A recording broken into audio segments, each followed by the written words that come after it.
Nazim field marshal Syed Asim Munir पारां national police academy Islamabad जो दौरो कयो आहे। दौरे दौरान फील्ड मार्शल की गार्ड ऑफ ऑनर पेश कयो वियो। ISPR जो चवणु आहे त फील्ड मार्शल सैयद आसिम मुनीर शहीदनि जी यादगार ते गुल रखिया ऐं पुलिस ऑफिसरनि सां मुलाक़ात कई। फील्ड मार्शल सैयद आसिम मुनीर चयो आहे त पाक फौज पुलिस फोर्स सां मुकमल तौर गॾु बीठल आहे। पुलिस अवाम जी जान ऐं माल जे तहफ़ुज़ लाइ पहिरीं हिफ़ाज़ती दीवार आहे।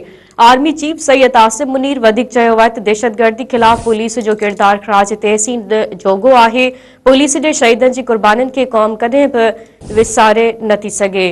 ब्रेकिंग न्यूज़ अवां खे ॾियूं पिया। फील्ड मार्शल सैयद आसिम मुनीर पारां नेशनल पुलिस अकेडमी इस्लामाबाद जो दौरो कयो आहे। दौरे दौरान फील्ड मार्शल खे गार्ड ऑफ ऑनर पेश कयो वियो। ISPR जो चवणु आहे त फील्ड मार्शल सैयद आसिम मुनीर शहीदनि जी यादगार ते गुल रखिया ऐं पुलिस ऑफिसरनि सां मुलाक़ात कई। फील्ड मार्शल सैयद आसिम मुनीर चयो आहे त पाक फौज पुलिस फोर्स सां मुकमल तौर गॾु बीठल आहे। पुलिस अवाम जी जान ऐं माल जे तहफ़ुज़ लाइ पहिरीं हिफ़ाज़ती दीवार आहे। आर्मी चीफ सैयद आसिम मुनीर वधीक चयो आहे त दहशतगर्दी खिलाफ़ पुलिस जो किरदार ख़राज तहसीन जोॻो आहे। पुलिस जे शहीदनि जी क़ुर्बानीनि खे क़ौम कॾहिं बि विसारे न थी सघे।